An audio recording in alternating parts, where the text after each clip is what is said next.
C'est un chef de l'État togolais décontracté qui enchaîne meeting sur meeting pour la présidentielle de ce samedi.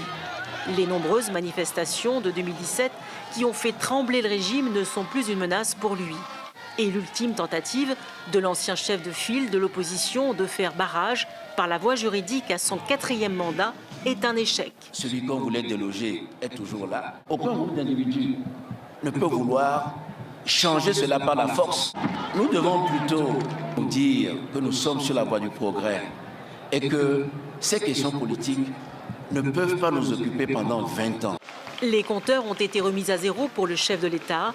Depuis mai dernier, une révision de la Constitution lui permet de se présenter encore 2 fois. Face au président du Togo, l'opposition se présente en rang dispersé avec 6 candidats. Parmi eux, le malchanceux Jean-Pierre Fabre. Aux 2 dernières présidentielles, en 2010 et 2015, l'opposant historique a toujours revendiqué sa victoire, mais sans jamais parvenir à prendre la place du président. C'est des fraudes qui ont abouti à cette situation. Il ne s'agit pas de tirer les conséquences de situations frauduleuses. Il suffit simplement de faire en sorte de minimiser les fraudes. Sauf que cette fois-ci, l'ex-chef de file de l'opposition a perdu le soutien de certains de ses alliés. Des compagnons de lutte pour l'alternance ont suivi la voie tracée par cet ancien archevêque. Figure influente, il a mis en selle ce transfuge du régime, Agbayome Kodjo, ancien Premier ministre et président de l'Assemblée nationale. Selon ses partisans, sa parfaite connaissance du système serait un sérieux atout.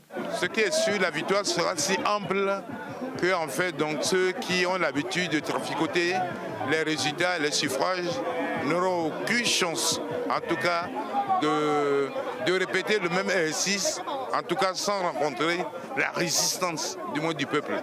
C'est la première fois au Togo que la présidentielle est à 2 tours. Mais pour passer haut la main dès le premier, le président sortant, Faure Gnassingbé, se targue d'un bon bilan économique et s'affiche comme le meilleur rempart contre la menace terroriste.